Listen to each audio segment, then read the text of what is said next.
Let's start our physics लेक्स भाई। अपना चैनल है एनजी माइंड्स। चलो आज हम अपना टॉपिक शुरू करते हैं, जो कि टॉपिक का नाम है क्वांटम मैकेनिक्स। तो आज हम क्या क्या करने वाले हैं इसमें देखते हैं। जल्दी सी हम करेंगे इसमें क्वांटम मैकेनिक्स के बारे में पढ़ेंगे और काफ़ी चीज़ देखनी, और जल्दी हम सोच रहे हैं कि एक वन शॉट वीडियो हो जाए। वन शॉट मतलब कि एक ही शॉट में पूरा चैप्टर का खत्म हो जाए। फर्स्ट ऑफ ऑल अगर हम देखें तो हमें क्वांटम थ्योरी नीड क्यों पड़ी। अगर हम जनरल सी बात है, सबको क्यूरियोसिटी रहती है भाई नीड क्यों पड़ी। सो आज हम सारे क्वेश्चनों का जवाब भी देंगे कि भाई नीड क्यों पड़ी। First of all quantum theory है क्या, इसके क्या क्या हमें फायदे हैं, ये क्या घाटे घाटे तो कुछ कह नहीं सकते, किस चीज के फेलियर की वजह से हमें क्वांटम थ्योरी के ऊपर आना पड़ा, ये सारी चीजें हम आज देखने वाले हैं। तो first of all quantum theory start करते हैं। बेसिक कॉन्सेप्ट क्या रहे, क्लासिकल थ्योरी की कहाँ फेलियर है, मैं वहीं से शुरू करते हैं। तो क्लासिकल थ्योरी की बात करते हैं। तो क्लासिकल थ्योरी जो अपनी थी ना, क्लासिकल मैकेनिक्स जो कहते हैं, जिसमें आता है न्यूटोनियन मैकेनिक्स। कौन सी कह रहा है मैं, न्यूटोनियन, न्यूटन की मैकेनिक्स थी वो सारी आती है उसमें। न्यूटोनियन मैकेनिक्स, न्यूटन के लॉ लगा के हमने, जैसे ये हमने बॉल थ्रो करी, इसकी हाइट निकालनी थी ग्रेविटी के फॉर्मूले के साथ, और काफी ऐसी चीजें भी की थी। वो सभी हम न्यूटोनियन फिजिक्स कह सकते हैं, क्लासिकल मैकेनिक्स के थ्रू हमने सभी निकाली थी।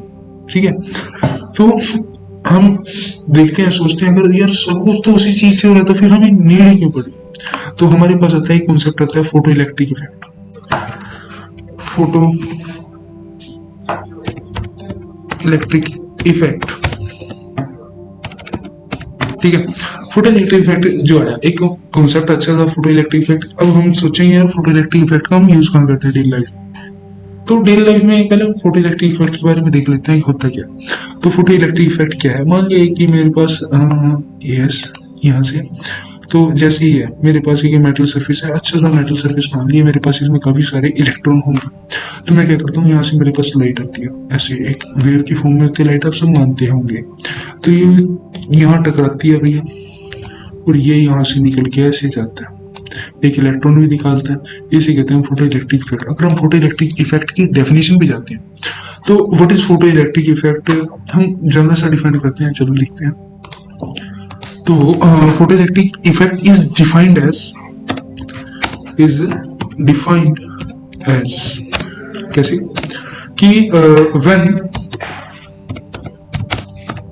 when the light of suitable frequency strike the metal surface,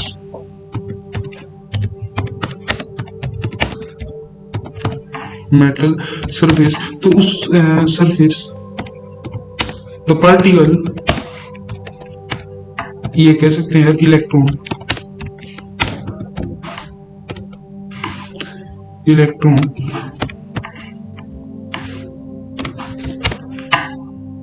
emits out. This process is known as photo electric effect. ठीक है, इसी प्रोसेस को हम क्या कहेंगे, photo electric effect. Definition clear है, यहाँ से आप देख सकते हैं डेफिनेशन को, व्हाट आई हैव सेड। ठीक है भाई, उसके बाद आता है बेसिक कॉन्सेप्ट क्या रहे, वही है। एक और चीज अगर मैं बताऊं, ब्लैक बॉडी रेडिएशन, उसको भी एक्सप्लेन नहीं कर पाई हमारी क्लासिकल मैकेनिक्स। इसमें क्या था, अगर हम देखते हैं ना फोटो इलेक्ट्रिक इफेक्ट में क्या हुआ था, अगर हम जनरली मानते हैं क्लासिकल थ्योरी के अकॉर्डिंग, हम क्या मानेंगे कि जो लाइट है वो एक वेव है। अगर वेव है तो उसने एक पार्टिकल को कैसे बाहर निकाल दिया, क्वेश्चन है। अगर एक पार्टिकल से टकराए तभी हो सकता है।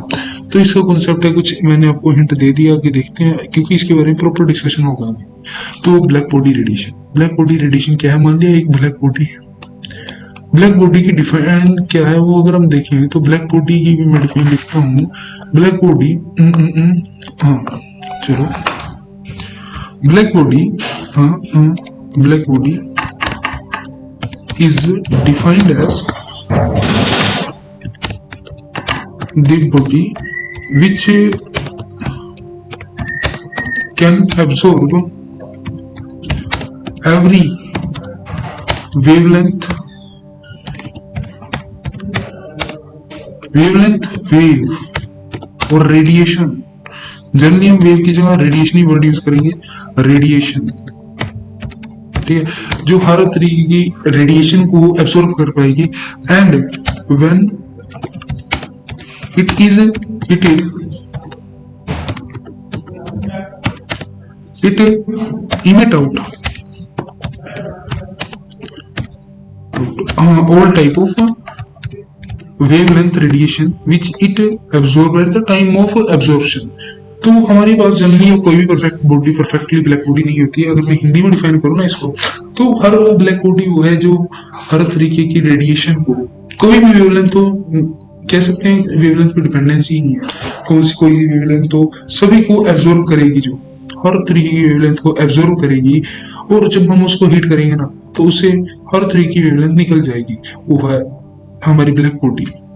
But nothing is perfectly black body. हमारे पास एक मटेरियल है, अगर आप नेट से सर्च करोगे आपको मिल जाएगा, जो अब तक लगभग ब्लैक बॉडी को अप्रोच कर पाया है। उस मटेरियल का नाम मेरे को 97% है, 97% बस ब्लैक बॉडी, उसमें 3% अभी भी है फर्क कि वो ब्लैक बॉडी नहीं है। ठीक है, तो अपने बेसिक कॉन्सेप्ट है, देखते हैं पढ़ते हैं। Some conclusions are made on the basis of Planck quantum theory. Planck quantum theory के बारे में पहले देख लेते हैं, फिर एक रफ पेज में ये देख लेते हैं इस पेज के ऊपर प्लैंक क्वांटम थ्योरी है क्या। एक प्लैंक ने बनाई theory. Planck quantum theory define कैसे करी गई, प्लैंक थ्योरी, अब यहाँ से काफी मजा आने वाली चीज है।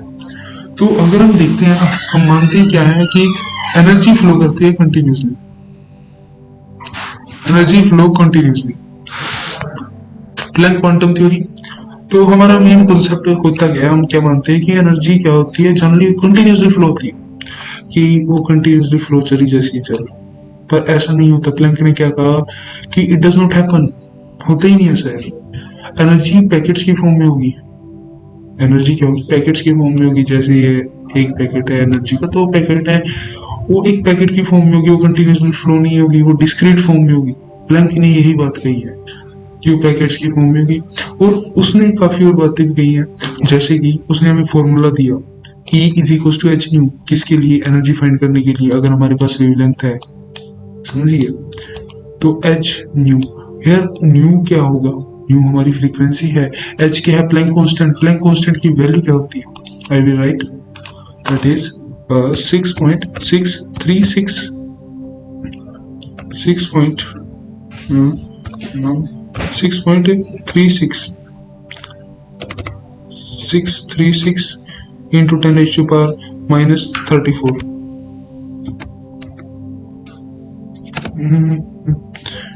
into 10 raised to power minus 34, that the value of the Planck constant।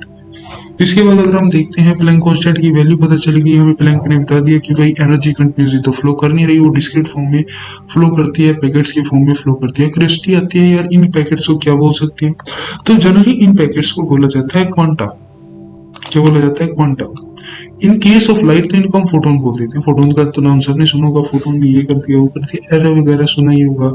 Photo electric effect में भी हम फोटोन ही यूज करते हैं, वेव की लाइट ऑफ सुटेबल फ्रीक्वेंसी की जगह, यही है इसके बारे में। और इसके बारे में आगे हम देखेंगे, यहाँ से फॉर्मूला गया E is equal to H nu, ये मेन जो याद करने का हुआ, E is equal to H nu, यहाँ से फॉर्मूला आया है, दैट्स द मोस्ट इम्पोर्टेंट। और उसके बारे में हमें थ्योरी जरूर पता होनी चाहिए कि आया कैसे, आया नहीं कि है क्या, इसका मतलब क्यों जरूरत पड़ी, ये सब क्लासिकल थ्योरी के फेलियर के रूप में हम देख सकते हैं। E is equal to H nu, that is nu, ठीक है। तो नेक्स्ट कॉन्सेप्ट है, हाँ, तो ये लिख रखा, रेडिएशन आर नॉट एब्जॉर्ब और transmit in continuous fashion but in discrete fashion. जैसे मैंने कहा पहले, द इंटरेक्शन और exchange of energy between matter and radiation can not take place continuous but in discrete step. ठीक है, वही है यार, 0 h nu 2 h nu E 3 h nu and so many things. Photon nature of radiation regard that radiation exhibit a wave phenomena but its energy content are given to the atom in form of quantum.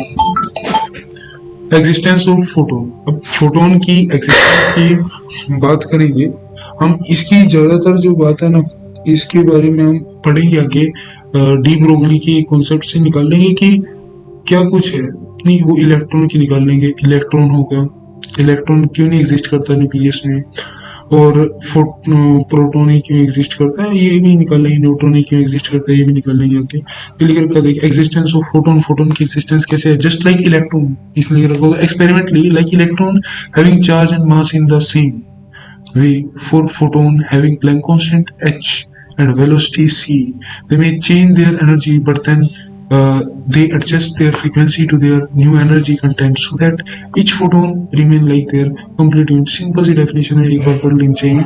Energy of photon, तो ये energy of photon मैं बता चुका हूँ, E is equal to H nu. ठीक है, new को आप लिख सकते हैं, फॉर्म भी होती है यार, बना सकते हैं, आपका बना के दिखाते हैं टेक्स्ट ये लेते हैं। न्यू इज इक्वल टू हम क्या लिख सकते हैं, C upon lambda, C upon lambda divide lambda lambda lambda, ठीक है। सो के बाद आता है हमारे पास मास मोमेंटम ऑफ फोटो, कैसे करेंगे सब देखेंगे अभी अभी। चाहिए टॉपिक को थोड़ा स्किप कर दीजिए, वो भी अच्छा रहेगा।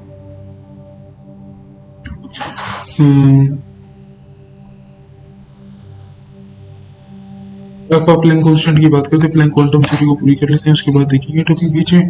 प्लैंक कांस्टेंट की वैल्यू है 6.24 × 10⁻⁻34 जूल सेकंड है। It represent an elementary quanta wave, जो पहले कर चुके हैं। ये डायमेंशन फॉर्मूला है, इसका जो डायमेंशन फॉर्मूला याद रखना चाहिए हमें, ये डायमेंशन फॉर्मूला, ठीक है। तो इसके बाद अगर हम बात करते हैं h represent angular momentum, h upon 2 पाई पढ़ा ही होगा यार, h अपॉन 2 पाई एंगुलर मोमेंटम। एंगुलर मोमेंटम क्या होगा, mvr। एंगुलर मोमेंटम क्या मान लिया जाए, एक ही सर्कल है, सर्कल में मूवमेंट करेंगे ना, जो उसमें मोमेंटम होगा, जनरल में अगर लीनियर मोमेंटम करते हैं तो mv होगा, अगर हम सर्कल में मूव करेंगे तो उसका मोमेंटम होता है mvr। इलेक्ट्रॉन मूव करते हैं, इलेक्ट्रॉन के लिए फॉर्मूला हमने पढ़ा है बोर थ्योरी में, mvr is equal to h upon 2 pi. उसके बाद आता है वेव पार्टिकल ड्यूअलिटी। अब हम फोटो इलेक्ट्रिक इफेक्ट से ये जान पाए कि अगर हम लाइट को वेव माने तो वो प्रूव नहीं कर पा रहा, इसी तरह काफी चीज थी कि जो वो प्रूव ही नहीं कर पा रहा अगर लाइट माने या सिंगल पार्टिकल माने उसको। तब तो हमने क्या सोचा, कॉन्सेप्ट अच्छा था कि नेचर में हर चीज की सिमेट्री है। जनरली अगर हम देखें ना, एक लॉजिक बनाए तो नेचर में हर चीज की सिमेट्री है, तो साइंटिस्ट ने सोचा कि भाई क्या पता इसकी भी सिमेट्री हो, वो पार्टिकल की तरह बिहेव करता हो और वेव की तरह बिहेव करता हो। जब हमने इसके ऊपर वर्क किया, ठीक है, पार्टिकल की तरह भी और वेव की तरह भी बिहेव करता हो, वर्क कर रहा है साइंटिस्ट ने इसके ऊपर। तो हम देखते हैं, इसके बाद हमारे पास आएगा रिलेशन आएगा, कैसे निकालेंगे, ठीक है। ये अगर हम देखते हैं कौन से फेनोमेना किस किस चीज से वो याद रखने पड़ेंगे। The phenomena like, 2 minute, the phenomena like interference,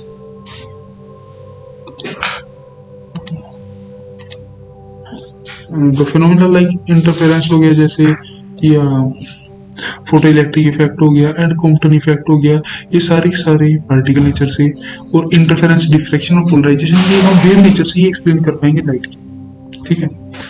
and this mean the electromagnetic radiation of photon behaves as wave and they behave as particle in certain other circumstances. Thus we can say that electromagnetic radiation or photon possesses dual nature.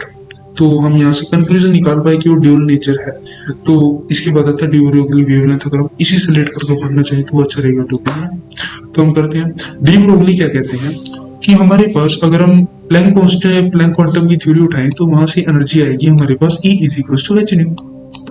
Simple सा concept है ना अपना, E is equal to H H nu, ठीक है। अगर हम देखें, हमने पढ़ी है आइंस्टीन की equation E is equal to mc square, E is equal to mc square, theory of relativity सबने सुनी होगी, mc स्क्वायर, ये सब हमने पढ़ी होगी बिल्कुल। तो अगर हम देखें, अगर वेव की तरह बिहेव कर रही तो ये वाली इक्वेशन है, अगर पार्टिकल की तरह बिहेव कर रही तो ये वाली इक्वेशन है, ठीक है। तो हम इन दोनों इक्वेशन को क्या रखेंगे, इक्वल, क्योंकि ये भी इक्वल, ये दोनों ई इक्वल रखते हैं। तो H nu is equal to MC square आ चुके हमारे पास। मतलब हम न्यू को क्या लिख सकते हैं, nu equal to C upon lambda, C upon lambda, ठीक है, सी अपॉन लैम्डा लिख सकते हैं। एंटर। सी अपॉन लैम्डा लिख पाए अगर तो हम लिख सकते हैं, तो इधर मैं अभी डालूंगा, तो मैं लिख ही देता हूँ इसको, तो ये आएगा H C upon lambda is equal to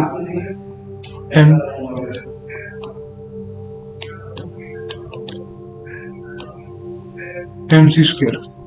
सी के स्क्वायर से एक किधर सी कैंसिल हो गया ना, तो एच अपॉन लैम्डा हमारे पास आता है एम सी के इक्वल।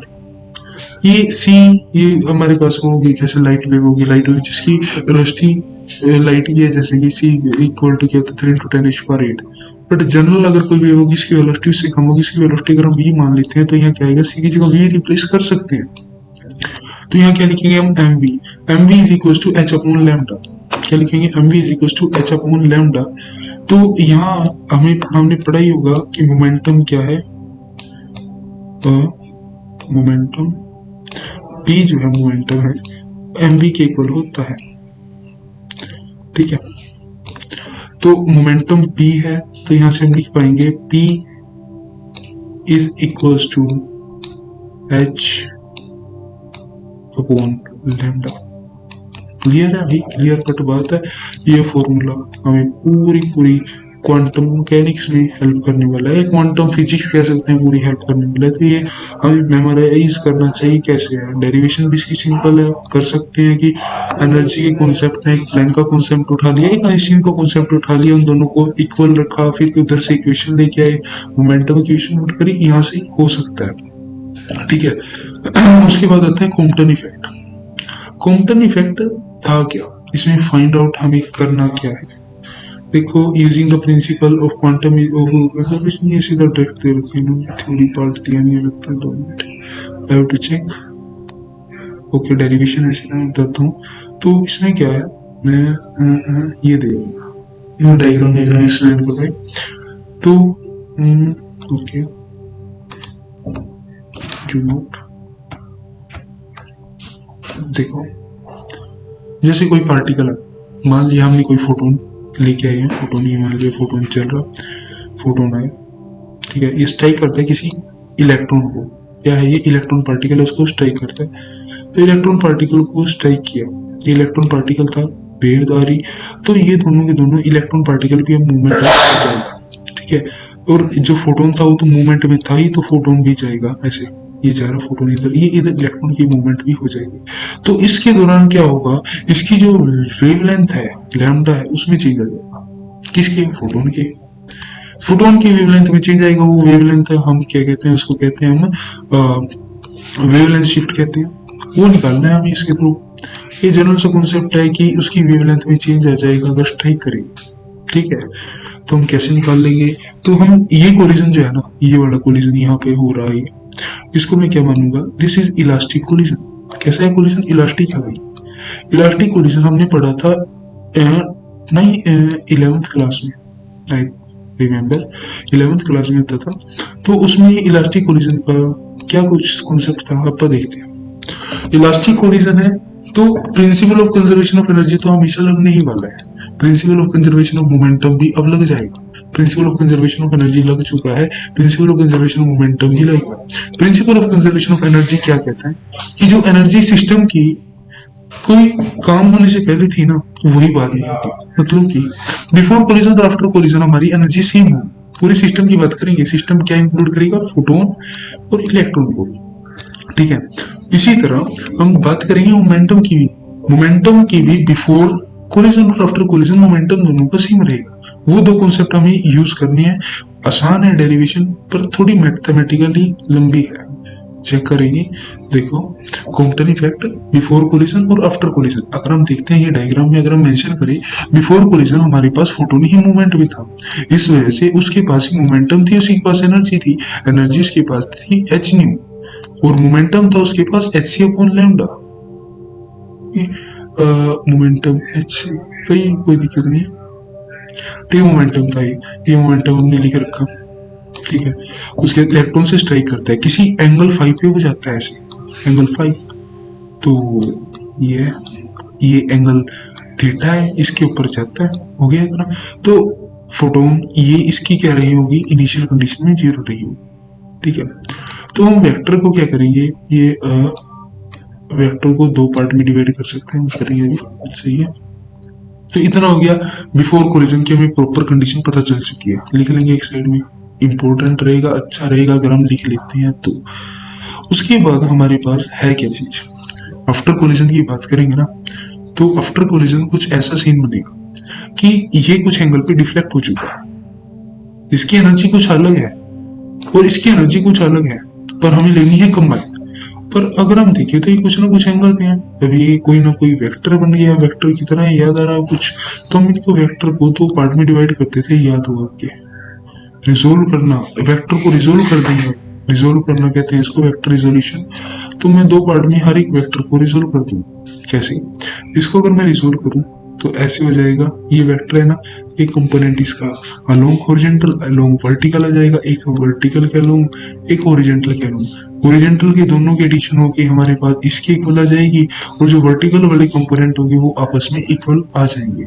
सही बात है ना, बिल्कुल। हम ऑब्जर्व करें कि इसमें वाई डायरेक्शन में तो कोई फोर्स लगी नहीं, सारी सारी इस डायरेक्शन में लगी, तो उस कॉन्सेप्ट से हम निकाल पाएंगे, यहाँ से हमारे पास दो इक्वेशन हम बना पाएंगे, कि मैंने कहा एक इधर से एक इधर से, दो इक्वेशन हमारे पास यहाँ से तैयार हो चुकी है।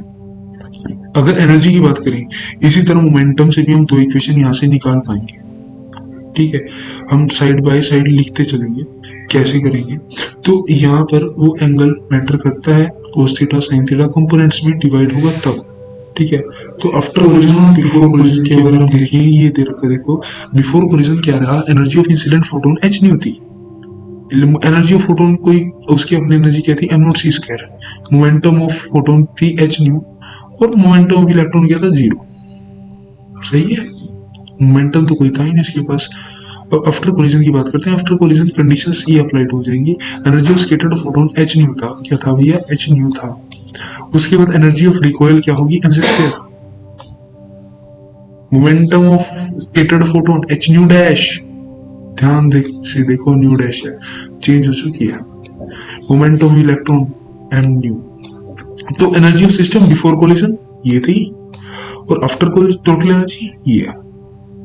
आफ्टर कोलिजन हम दोनों क्या करेंगे, इक्वेट कर पाएंगे, applying principle conservation of energy, मैंने दोनों को इक्वेट कर दिया, यहाँ से इक्वेशन निकाल ली है, ध्यान से देखो, कर सकते हैं भाई इक्वेशन, ध्यान से, बस 3 से 4 बार आपको क्या करना है, सिर्फ जस्ट राइट करना है, आपको सब कुछ समझ में आ जाएगा। क्योंकि हम मेन कॉन्सेप्ट क्या पता होना चाहिए कि इलास्टिक है, इलास्टिक या कोलिजन, तो हमें अपने आप ही मन में आएगा यार, अगर इलास्टिक कोलिजन था तो दो कंडीशन होती थी, एक तो मोमेंटम भी कंजर्व होता था, एक एनर्जी भी कंजर्व होती थी। फिर ये आ गया, फिर मेरे एंगल आएगा, ध्यान, यार एंगल है मेरे तो सिर्फ एक्स डायरेक्शन दे रखा, तो मैं इसका एंगल को रिजोल्व करना पड़ेगा, तो वेक्टर को रिजोल्व करना पड़ेगा, रिजोल्व करूंगा फिर ये दोनों इक्वल आ जाएंगे, कुछ अपने आप ही लॉजिक बनते चले जाएंगे, बस जस्ट 2 से 3 बार इसको प्रैक्टिस कर लेना। ठीक, एटलीस्ट 2 से 3 बार, कम से कम 2 बार तो, और साथ साथ में देखते चलो, उसके बाद एक बार इसको प्रैक्टिस जरूर करना।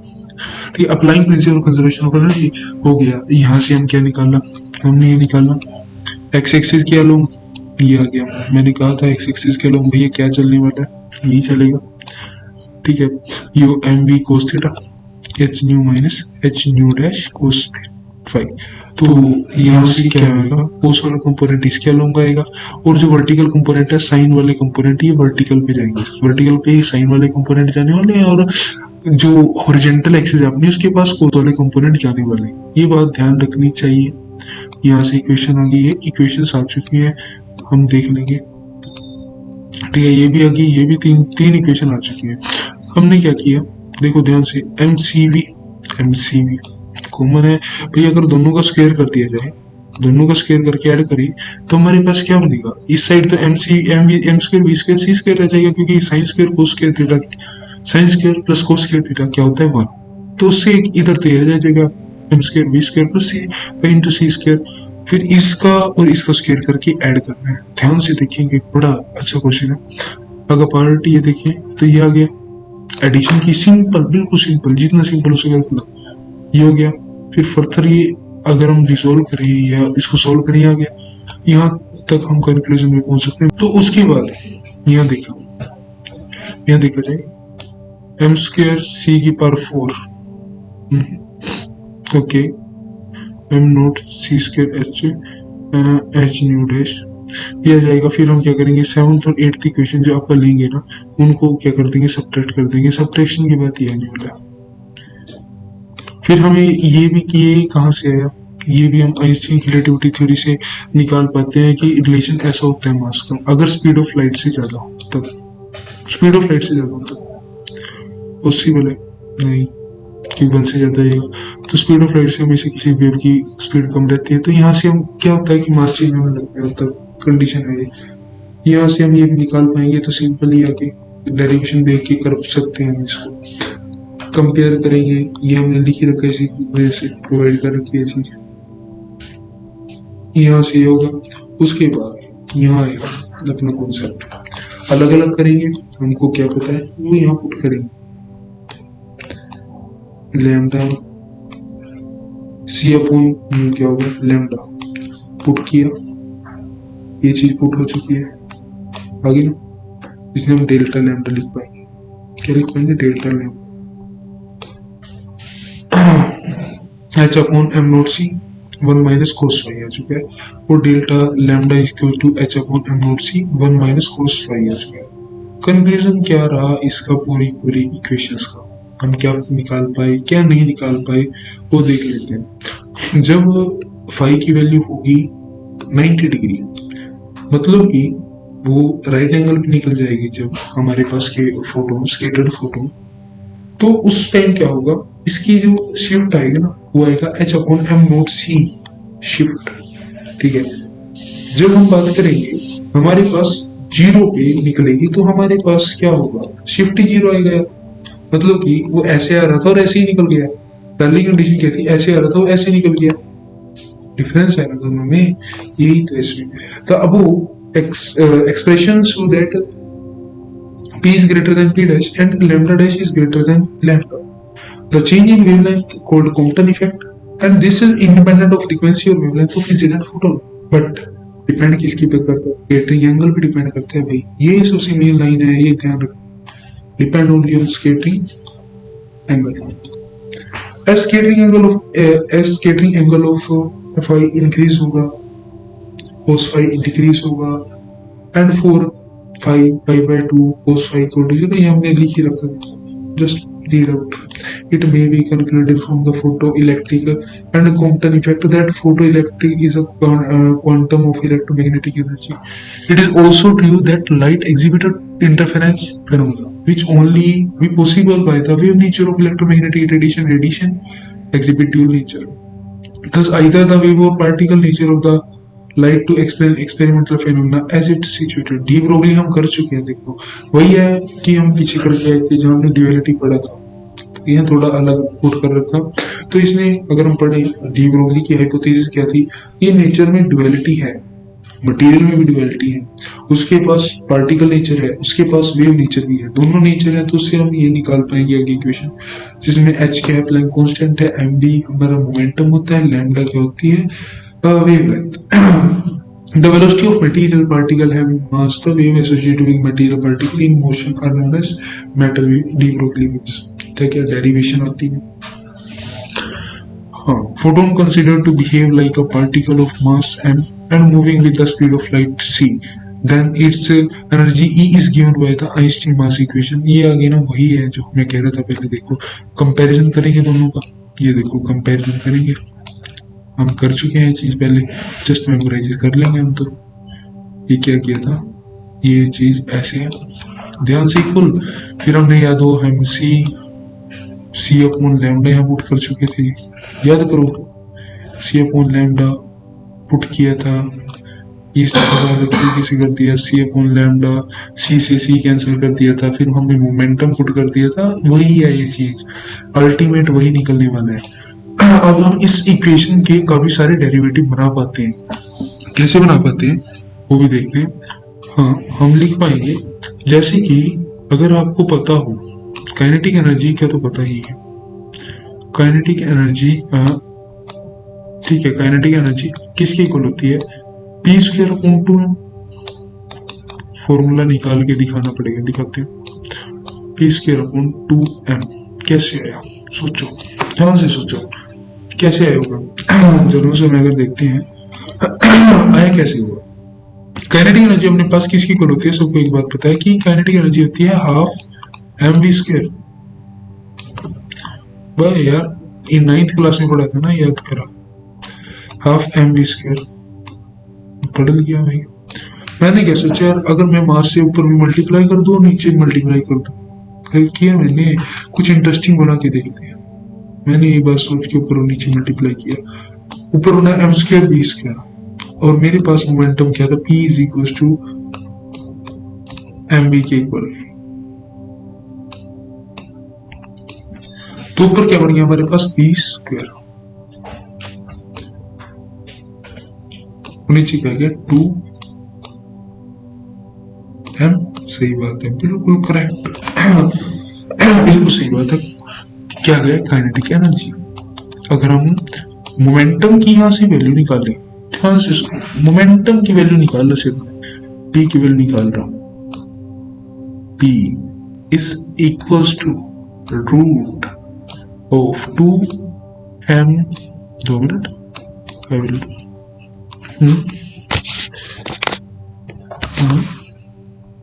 2m के,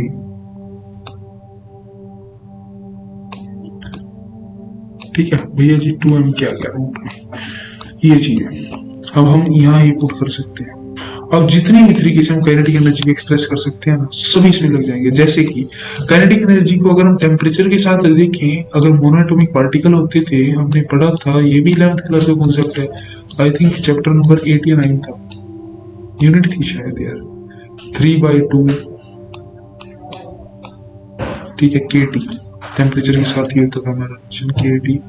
थोड़ा लिखने में प्रॉब्लम हो सकती है, you can remember by the voice, ठीक है। KT आ गया, रिप्लेस करेंगे, क्या बनेगी? नीचे आ जाएगा रूट ऑफ,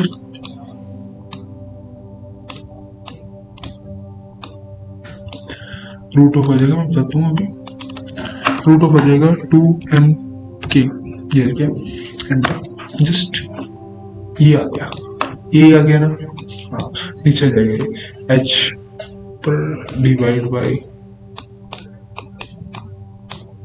डोमिनेट लैम्डा,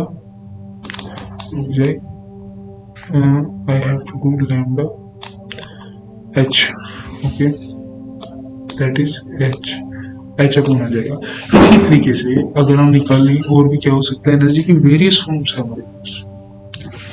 ये तो गया मोमेंटम, ये देखो 2b/kT, 2m/eV आ गया, ये सब है। जब हम बात करेंगे, कॉन्सेप्ट काफी अच्छा है।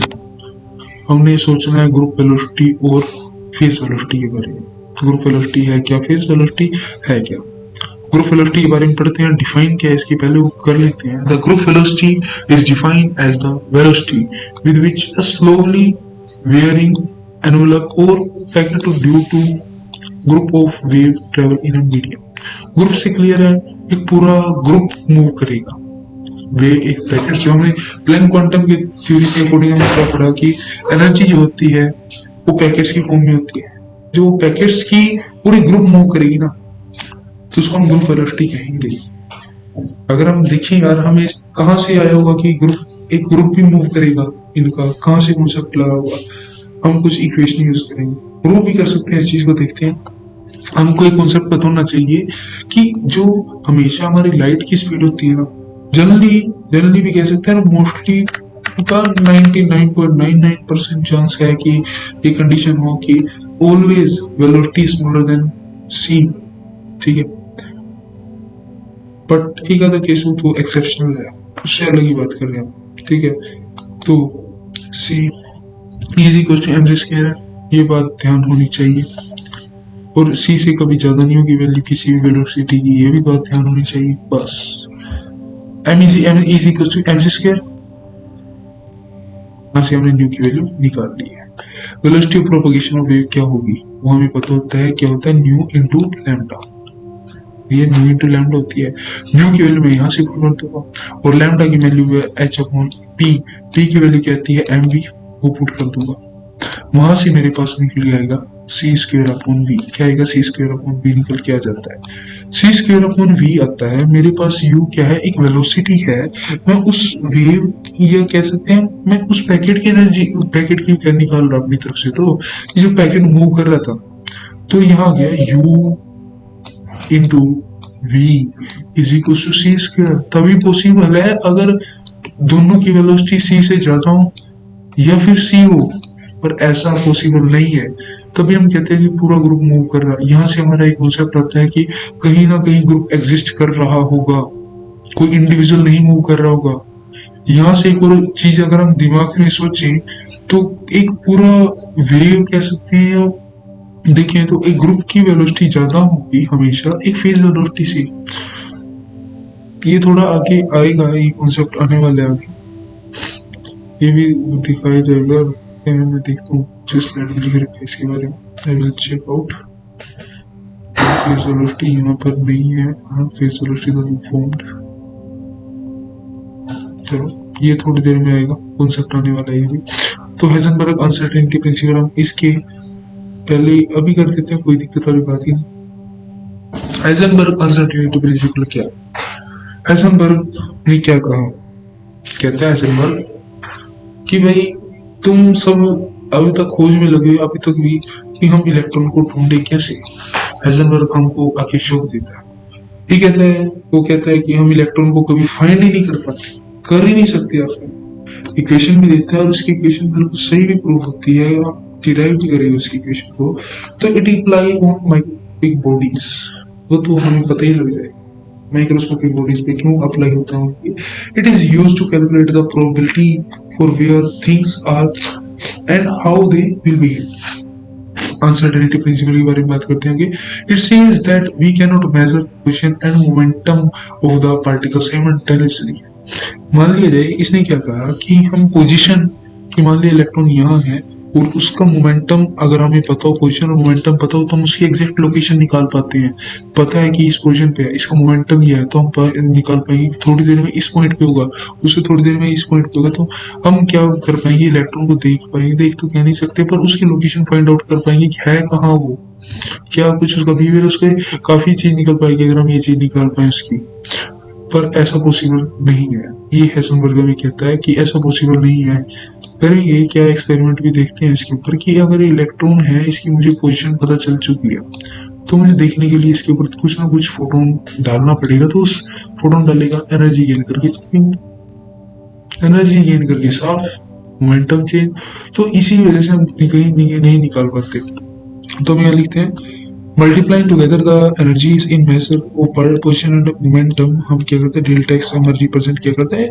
Change in position. और डेल्टा पी क्या रिप्रेजेंट करता है? डेल्टा पी रिप्रेजेंट करता है हमारे पास चेंज इन मोमेंटम, कि मोमेंटम में जो चेंज आया वो हमेशा ग्रेटर देन और इक्वल टू रहता है H cut upon two. H cut upon two, H cut हमने पढ़ा था या पढ़ा नहीं हो, चल पढ़ लेते हैं अभी। एच कट हमें एक सिंबल है जिसकी वैल्यू होती है एच अपॉन 2 पाई। क्या होती है? H upon 2 pi. तो हम ये यहाँ से निकाल पाए कि हमारा मोमेंटम डेल्टा एक्स पोजीशन है, डेल्टा पी हमारे पास मोमेंटम है, always greater than equal to, इनकी multiplication always greater than equal to होती है एच अपॉन 4 पाई। डेरिवेशन बिल्कुल सिंपल है, जस्ट हमें इक्वेशंस को देखना है और मैथमेटिकल फॉर्मूले भी लगाना है ध्यान से भाई। और इसकी वीडियो जो डेरिवेशन है ना, इसकी एक छोटी सी वीडियो देंगे, वीडियो हम अलग से बना देंगे, इसमें हैंड रिटन होगी। तो psi is equal to A cos omega 1 T minus k1 x, ठीक है। और psi A cos omega T minus k2 x क्या है? एक वेव की इक्वेशन है। ये भी एक वेव की इक्वेशन है कि दो वेव मेरे पास मूव कर रही है, उनकी इक्वेशन है, ठीक है। हमने पढ़ा ही होगा, अभी पढ़ा नहीं है तो आगे पढ़ लेंगे। फेज वेलोसिटी की वैल्यू होती है ओमेगा 1 अपॉन के, ओमेगा अपॉन के होगी। और अगर ग्रुप वेलोसिटी की बात करें तो वो हो जाएगी डेल्टा ओमेगा अपॉन डेल्टा के। तो अगर हमें पता हो सुपरपोजिशन प्रिंसिपल कहते हैं या रिजल्टेंट डिस्प्लेसमेंट भी कह देते हैं। चलो ये रिजल्टेंट डिस्प्लेसमेंट का ही कुछ बताते हैं कि मान लीजिए इधर मूव कर रहा था, ये इसका रिजल्टेंट है, ये वाली चीज है। Psi is equal to psi plus psi निकाल लेंगे। साई1 इनमें क्या करेंगे? ए कॉमन ले चुके हैं, कोस कोस, सही है। कोस प्लस कोस है, हमने फॉर्मूला पढ़ा था, मैं इतनी ध्यान से याद करने की चीज है, ध्यान से याद करेंगे। कोस का फॉर्मूला होता था cos theta plus cos phi लिखिए अगर, तो किसके इक्वल आएगा, वो आएगा 2 cos theta plus phi upon 2 multiplication with cos theta minus phi upon 2। ठीक है, यही आएगा हमारे पास। आगे फॉर्मूला लिख रखा है, देखो just I have said I have taken the angles as theta and phi, इसने a और b ले लिया है, सही है। हम ये चीज बाद में देखेंगे ना, डेरिवेशन करके फिर देखते हैं। अच्छा, ये इतना आ गया, ये हमारे पास ये इक्वेशन बन चुकी है, बन गई यार। अब देखो omega 1 plus omega 2 upon 2, omega 1 plus omega 2 हम लगभग ओमेगा इक्वल ले लेंगे अपॉन 2, लगभग अप्रोक्सीमेट ओमेगा की इक्वल होता है। k1 plus k2 approximate upon 2 है, तो k के इक्विवेलेंट ले लेते हैं भाई, ठीक है। हाँ, k की वैल्यू थी 2 पाई अपॉन लैम्डा, ध्यान रखो। और चेंज जो आया ओमेगा में चेंज आया उसको डेल्टा ओमेगा ले लेते हैं, और k में जो चेंज आया उसको डेल्टा k ले लेते हैं। यहीं से आया, यहीं से अगर हम देखें ना, कॉन्सेप्ट भी अपना काफी अच्छा रहेगा। याद रखने की चीज है भैया, इक्वेशन या कहीं भी बना सकते हैं अगर हम इक्वेशन के फॉर्मूले याद हो। सिर्फ फिजिक्स में क्या याद रखना है, लॉजिक। लॉजिक कहाँ से बनाया जाए, इक्वेशन है, मैथमेटिक्स आती है, थोड़ी बहुत ही भी आती है तो चलेगा काम फिजिक्स में। The loop formed which will travel with group velocity vg. Now this group velocity is equal to particle velocity, and hence the loop is equal to the position of the particle cannot be determined, containing it is expected to lie somewhere between two consecutive nodes. मतलब कि loop is equal to the position of particle cannot be determined, containing it is expected to lie somewhere between the two consecutive nodes. In nodes के बीच में होगा, यह माना जा रहा है, तो इसकी प्रोबेबिलिटी 0 है। ठीक है, मतलब कि ये वाला फैक्टर अपना 0 आ जाएगा। ये 0 आ चुका है, 0 है अगर कोस की वैल्यू कब आती है, जो वो n पाई बाई 2 हो। नहीं भैया, n फिर में क्योंकि हम कहेंगे n हमेशा ओड से बिलोंग करेगा, कोई तरीका और बताया जाए, मैं लिख दूंगा n प्लस 1 अपॉन 2। तो ये भी सही नहीं है, चलो मैं लिखता हूँ 2n प्लस 1, ये तो सही है यार। देखो अगर हम n प्लस वाले में 1 भी करेंगे तो ओड रखेंगे तो फिर even आ जाएंगे, तो ये अपना सही रहेगा 2n प्लस 1 अपॉन 5/2, इसके इक्वल आ जाएगा। हम ये रख लेते हैं, कोई दिक्कत वाली बात नहीं, इसको इक्वेशन नंबर 2 मान लेते हैं, ठीक है। और इसमें इक्वेशन नंबर 3 क्या करेंगे, n के यहाँ से 3 भी कर सकते हैं, कोई दिक्कत वाली बात नहीं, तब भी ओड ही आना है, कर सकते हैं। बोथ द इक्वेशन, अगर x2 ले लिया यहाँ से चेंज कर दिया ना इसने, तभी क्या रहा। फिर अगर हम 3 को 2 को माइनस करेंगे, ये दोनों चीज क्या जाएंगी, एक दूसरे से कैंसिल, हमारे पास क्या बचेगा, डेल्टा k अपॉन 2, तो हमारे पास क्या आने वाला है, कॉमन। क्या आने वाला है, कॉमन भैया, ध्यान से बस। और x2 माइनस x1 आने वाला है, और यहाँ से 2 आना है, मतलब पाई के इक्वल आने वाला है। ध्यान से देखो, ये बचने वाला है अपने पास, बच गया भैया, इतना ही बचा है यार। यहाँ जो 2 बचा था ना, 2 से 2 कैंसिल हो गया, यहाँ से पाई आ गया। ध्यान से कैलकुलेशन अपने हाथ से करनी चाहिए। डेल्टा एक्स इंटू डेल्टा के इंटू डेल्टा एक्स 2 पाई के इक्वल आ गया, यहाँ से आ गया ना, नीचे जो 2 पर गया तो आ गया, सिंपल से।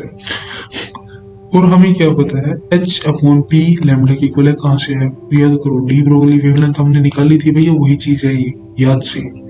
मैंने कहा था अभी रिपीट करके हटा था मैं कि k की वैल्यू 2 पाई अपॉन लैम्डा होती है। ये जो चीज है ना अपनी, जो अगर साइड में लिख सकते हो तो यहाँ लिख लो, चेकलिस्ट में जो तूने कांस्टेंट लिए भाई, तूने जो कांस्टेंट लिए या कुछ चीज नहीं है ना जिसकी तुझे वैल्यू पता है, वो साइड बाय साइड लिख लेनी चाहिए, ताकि कहीं भी यूज पड़े ना, कहीं भी दिमाग लगाना पड़े तो मैं ये रख के देख सकता हूँ, वो भी काम हो सकता है। देखो तो delta k equal to 2 pi upon lambda, कोई दिक्कत वाली बात नहीं।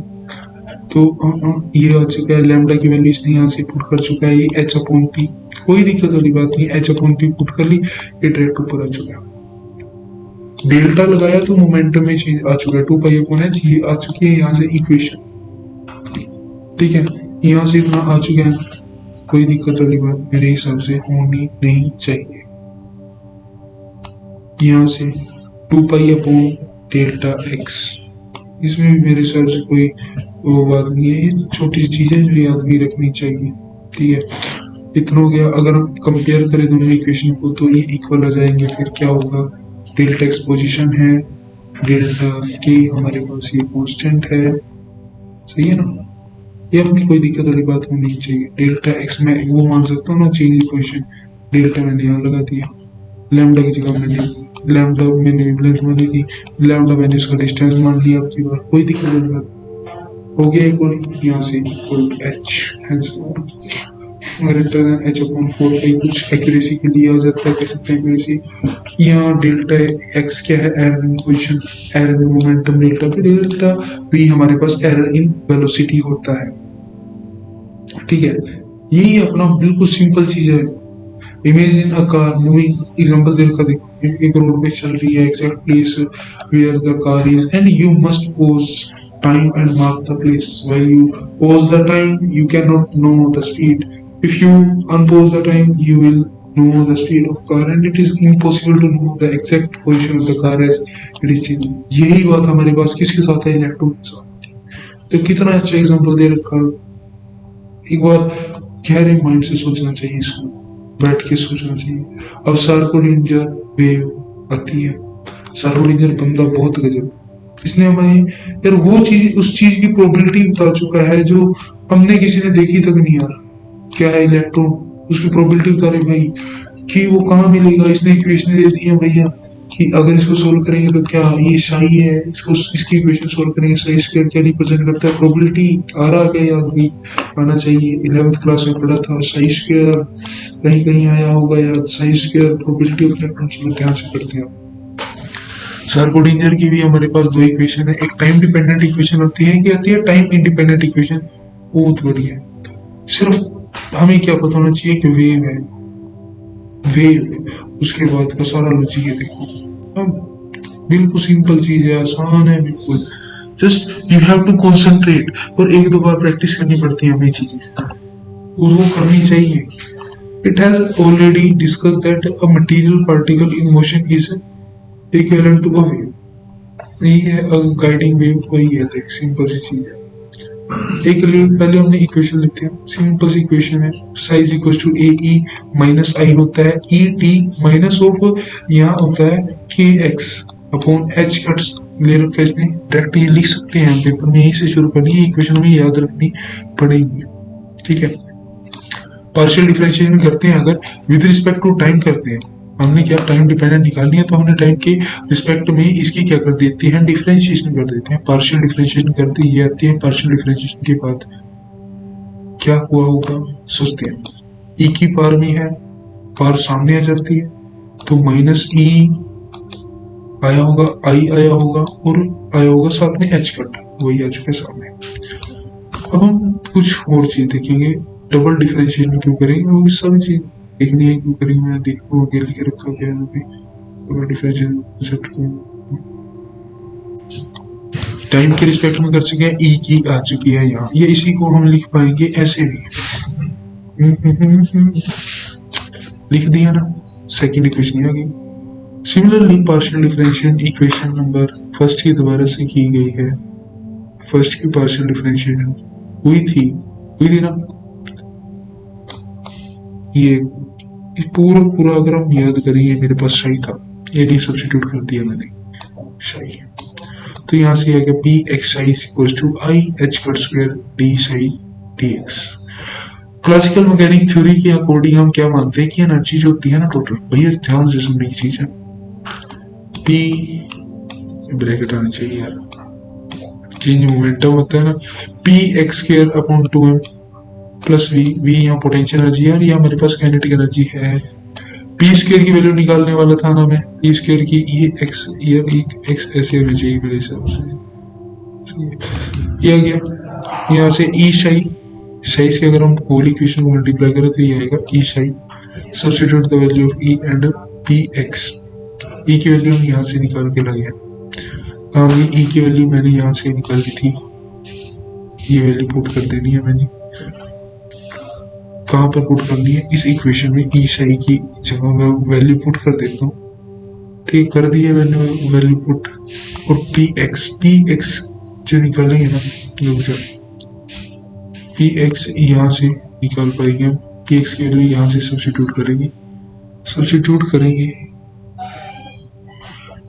सब्स्टिट्यूशन के बाद ये आने वाला है। I think it must be wrong.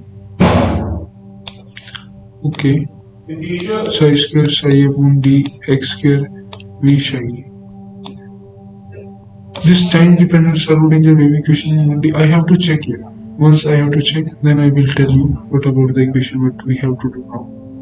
देखो ये इक्वेशन बिल्कुल सही है, इसमें साई स्क्वायर नहीं आने वाला, ये चीज स्क्वायर वाली चीज नहीं आने वाली यार। डी साई इसमें क्या आने वाला है, सिंपल सी चीज आने वाली है, D Sai upon D T D x के रिस्पेक्ट में होगा। यहाँ हमें वो चीज करके ये करनी चाहिए, पहले स्क्वायर डबल डिफरेंशिएशन होगी, D square x D X square सही है। टाइम डिपेंडेंट पहले हम टाइम इंडिपेंडेंट कर लेते हैं। टाइम इंडिपेंडेंट का क्या हिसाब रहेगा, ये आ चुकी है अपनी इक्वेशन साइज इक्वल्स टू ए। पहले हम इसको क्या करेंगे, एक्स से डिफरेंशिएट करेंगे तो ये आ चुका है अपने पास, क्या आ चुका है ये, ठीक है। यहाँ करेंगे total energy P square upon 2m होगी। यहाँ से बस जनरल सी बात है, ये याद रखोगे, अपना क्लासिकल थ्योरी हम साथ में लेके चल रहे हैं। E इज इक्वल्स टू, मैं टाइप कर देता हूँ, टाइप क्या होगा कि एनर्जी होगी, energy is equals to P square, P into P लिख देते हैं, या P just I have to find space. हाँ, E is equals to P square है, ये पी स्क्वायर, पी टू नहीं है, पी स्टार को डाल देते हैं, पी स्टार पी, उसके बाद आता है डिवाइड बाय 2m। ओके, ये क्या है, ई क्या है हमारे पास, energy, capital E, E energy है, ये क्या है हमारे पास, काइनेटिक एनर्जी। और काइनेटिक एनर्जी ये होगी, ये देखो, ये हमारे पास काइनेटिक एनर्जी और ये हमारे पास पोटेंशियल एनर्जी। टोटल एनर्जी होगी potential energy plus kinetic energy, ये आ गया, यहाँ से आ गया पी स्क्वायर। हमें हमारा अल्टीमेट एम क्या होगा कि हमें इसमें से किसी भी तरीके से पी स्क्वायर की वैल्यू निकालनी है।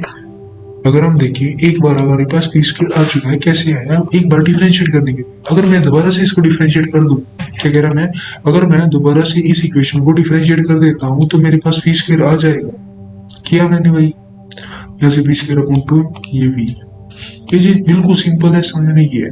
अगर हम इसको साई से मल्टीप्लाई कर देते हैं तो ई साई ये आ गया ना, यहाँ से इक्वेशन अपने आप सोल्व होती चली जाएगी अपने आप। अगर हम बस थोड़ी अरेंजमेंट करनी है, अब तो इक्वेशन ये अरेंजमेंट हो चुकी है, तो थोड़ा इसमें ये इतना आ चुका है, ये हम करेंगे अपने हाथ से, डेरिवेशन बिल्कुल करनी है। और इसके बाद अगर हम बात करें ना, यहाँ ये टाइम इंडिपेंडेंट के बाद ना अपन सीधा टाइम डिपेंडेंट पे चलते हैं। टाइम डिपेंडेंट में ये यहाँ तक हम डिफरेंशिएट कर चुके थे ना, वो थोड़ा मुझे अलग लगा, थोड़ा टाइम डिपेंडेंट ये आ गया, ई सही आ गया, डी सही अपॉन डी टी आ गया। फिर हम पार्शियल डिफरेंशिएट करते हैं इसी इक्वेशन के दोबारा से with respect to X. With respect to X करेंगे ना तो ये इक्वेशन आने वाली है, ये निकाल के आए थे, ये चीज ये इसकी इक्वल आ रही थी, याद आया कुछ। यहाँ से हम पी एक्स की वैल्यू यहाँ से निकाल पाएंगे, ध्यान से देखो, पी एक्स की वैल्यू यहाँ से निकाल दे, ई की वैल्यू यहाँ से निकाल दे, ई सही, पी की वैल्यू यहाँ से हो चुकी है, सेम ही चीज है, बस वैल्यू पुट करनी है, यहाँ से वैल्यू पुट करनी है, फिर आ चुकी है पी एक्स की एच कट का square D square on X square, V सही आ गया, एच कट का स्क्वायर आ गया, ये सुधा है कहाँ से, आप सबके मन में क्वेश्चन होगा, है ना, वैल्यू किस चीज की है, ये हमारे पास इसकी वैल्यू है भैया, आगे हमने निकाला था ना, वही से है, ये डबल डिफरेंशिएशन की थी टाइम इंडिपेंडेंट में, वहां से है ये चीज, वी सही आई एच कट डी सही upon D T, H cut square upon 2m आ जाएगा था। This is time independent equation, इसको हम ऐसे भी रिप्रेजेंट कर पाएंगे, ठीक है। ओके, अब जितनी भी डेरिवेशंस हैं उन सब की आपको अलग से हाफ एन आवर की वीडियो मिल जाएगी, उसमें से हमें डेरिवेशन अच्छे से किए हैं। एक जस्ट वन शॉट था रिवीजन के लिए, जो लगभग आई थिंक हमने सभी टॉपिक कवर कर लिए हैं। अब डेरिवेशन की मैं आपको अलग से वीडियो प्रोवाइड कर दूंगा, जिसमें मैं अपने आप डेरिवेशन करके दिखाऊंगा आपको। Thank you and subscribe and like our channel.